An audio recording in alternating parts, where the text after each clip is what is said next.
أصله إله وحذفت الهمزة وحوز عنها الألف واللام ولذلك قيل يا الله بالقدر إلا أنه مختص بالمعبود بالحق والإله في الأصل يقع على كل معبود ثم غلب على المعبود بحق واشتقاقه من أله إلهة وألوهة وألوهية بمعنى عبد ومنه تأله واستأله وقيل من آلهة إذا تحير إذ العقول تتحير في معرفته أو من ألهت إلى فلان أي سكنت إليه لأن القلوب تطمئن بذكره والأرواح تسكن إلى معرفته أو من آلهة إذا فزع من أمر نزل عليه وآلهه غيره أجاره إذ العائز يفزع إليه وهو يجيره حقيقة أو بزعمه أو من آلهة الفصيل إذا أولع بأمه إذ العباد مولعون بالتضرع إليه في الشدائد أو من ولها إذا تحير وتخبط عقله وكان أصله ولاء فقلبت الواو همزة لاستثقال الكسرة عليها استثقال الضم في وجوه فقيل إله كإعاء وإشاء ويرده الجمع على آلهة دون أولها وقيل أصله الله مصدر الله يليه ليها ولاها إذا احتجب وارتفع لأنه تعالى محجوب عن إدراك الأبصار ومرتفع على كل شيء وعما لا يليق به ويشهد له قول الشاعر كحلفة من أبي رباح يسمعها الله الكبار.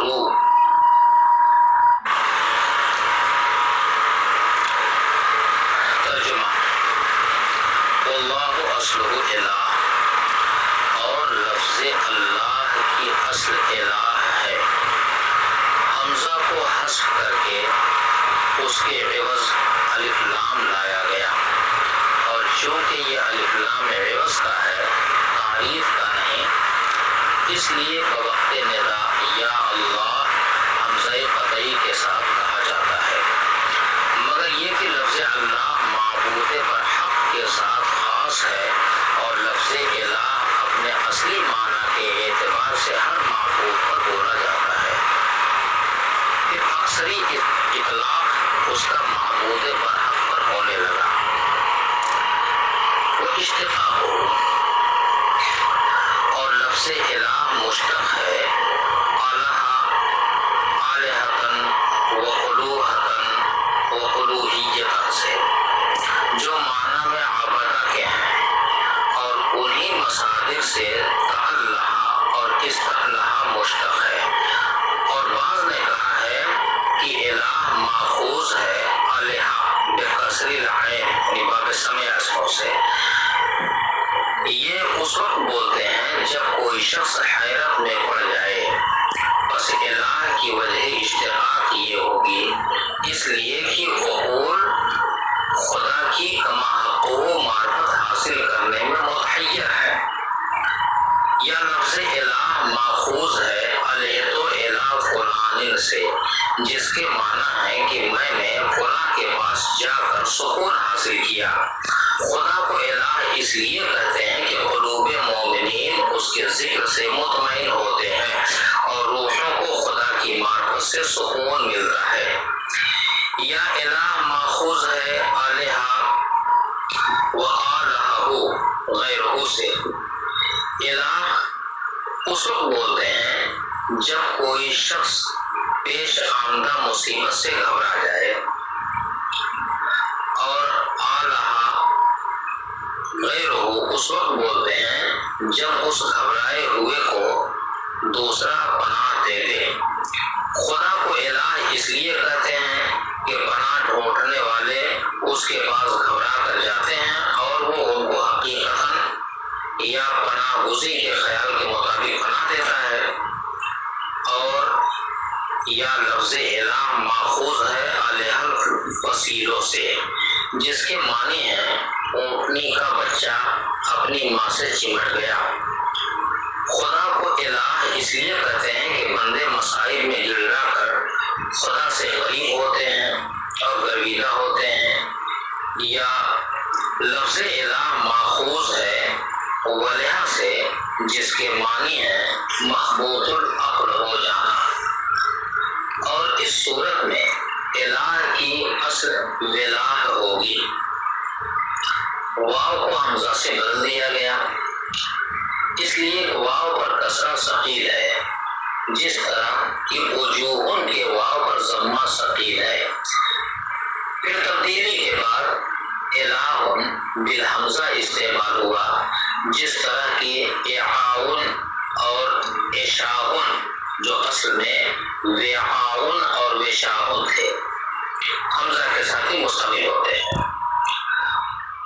اور اس قول کی تردید اس بات سے ہوتی ہے کہ الہ کی جمع آلہہ آتی ہے نہ کہ اولہہ،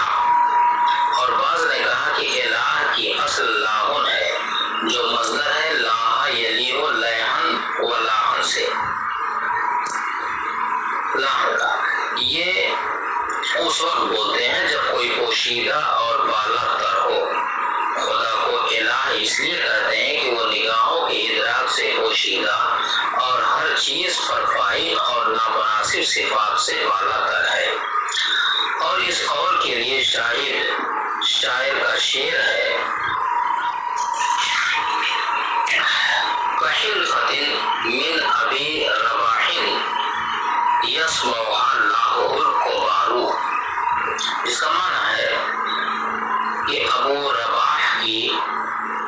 اس کی ایک دفعہ کی قسم کے مانند کہ جس کو اس کا بڑا معبود سن رہا ہے۔ یہ عبارت کا مکمل ترجمہ ہوا۔ تشریح عبارت، لفظ اللہ، لفظ اللہ کی اصل الہ ہے، اور الہ لغوی حیثیت سے ہر معبود پر بولا جاتا ہے، خواہ وہ معبود برحق ہو یا معبود باطل، لیکن جب اس پر الف لام احد کا داخل ہو جاتا ہے تو غالباً معبود برحق کے لیے استعمال ہوتا ہے۔ پھر الہ اس کے حمزہ کو خلاف قیاس حذف کر دیا گیا اور اس کے عوض الف لام اس پر لایا گیا۔ ہم نے خلاف قیاس اس لیے کہا کہ اگر قیاس کے مطابق حذف کیا جاتا تو عوض میں لانے کی کوئی ضرورت نہیں تھی، کیونکہ قاعدہ یہ ہے کہ المحذوف بعلت کالمذکور، یعنی کسی قاعدے صرفی کے تحت حذف شدہ لفظ مذکور کی حیثیت رکھتا ہے، اور جب مذکور کی حیثیت رکھتا ہے تو پھر کسی چیز کو عوض میں لانے کی کوئی ضرورت نہیں۔ خیر، الف لام عوض کا ہے، اسی وجہ سے یا اللہ منادہ ہونے کی صورت میں حمزہ قطعی کے ساتھ استعمال کیا جاتا ہے تاکہ محرک باللام سے ممتاز ہو جائے، کیونکہ محرک باللام کا حمزہ وصل کی صورت میں گر جاتا ہے، مگر لفظ اللہ